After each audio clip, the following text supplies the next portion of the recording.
கிடப்பிலே போட்டுவிட்டது. இன்னைக்கு ஸ்டாலின் மாடல் அரசு இதற்கு எந்த முயற்சி எடுக்கவில்லை.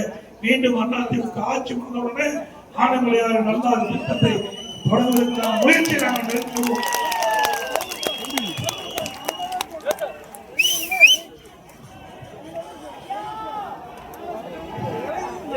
சட்டமன்ற தொகுதியில் அதிமுக ஆட்சி பொழுது என்னுடைய சாதாரண கருத்தில் பிறந்தவர்கள் கூட இன்னைக்கு பட்டப்படி படிக்கிறதற்காக கலை காங்கியம் அரசு கலைக்கல்லூரி கொண்டு வரப்பட்டு இன்றைக்கு ஏழை மக்களும் பட்டப்படி படிக்கிற சூழ்நிலை உருவாக்கணும்.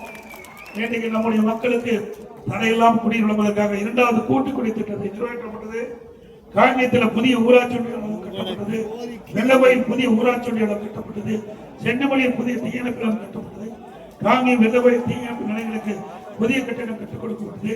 நீண்ட நாள் கோரிக்கையான எல்பிபி பாசன வாய்க்காலுக்கு குறுக்கே பொதுமக்கள் பயன்படுத்த 7 புதிய பாலங்கள் கட்டிக் கொடுக்கப்பட்டது. காங்கியம் புதிய வட்டாட்சியர் கட்டப்பட்டது. கொண்டடம் ஒன்றியம் வெள்ளப்பாளையம் வட்டமலை கரையில் தடுப்பணை கட்டப்பட்டது. காங்கியம் செட்டுமலை ஒன்றியங்களை இணைக்கும் 2 மையல் பாலம் கட்டப்பட்டது.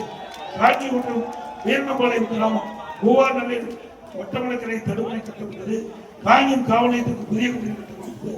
கோரிக்கை அமராவதி ஆற்றின் வெள்ளப்பெருக்கு காலத்தில் உள்ள உபரி நீரேற்றம் மூலமாக வட்டமலை வழியாக வட்டமலை அணையை நிரப்ப நடவடிக்கை எடுக்க வேண்டும் என்று கோரிக்கை வச்சிருக்கீங்க.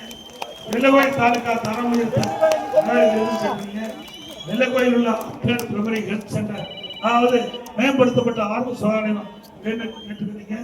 அதை பொது மருத்துவமனையாக மாற்ற வேண்டும் கேட்டுக்கிறீங்க.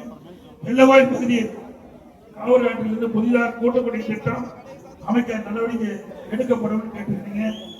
இப்படி பல திட்டங்கள் நிறைவேற்றப்பட கோரிக்கை வச்சிருக்கீங்க. அதிமுக அரசோட கோரிக்கையை பரிசீலித்து நடவடிக்கை எடுக்கப்படும் என்று தெரிவித்து 2026ஆம் ஆண்டு நடைபெற்ற சட்டமன்ற பொதுத் தேர்தலில் அனைத்து இந்திய அண்ணா திராவிட முன்னேற்ற கழக தலைமையில் அமைக்கப்பட்ட கூட்டணி வேட்பாளருக்கு 2 லட்சத்திலே வாக்களித்து வெற்றி பெற்றார். மக்களை காப்போம், தமிழகத்தை மீட்போம். மக்களை தமிழகத்தை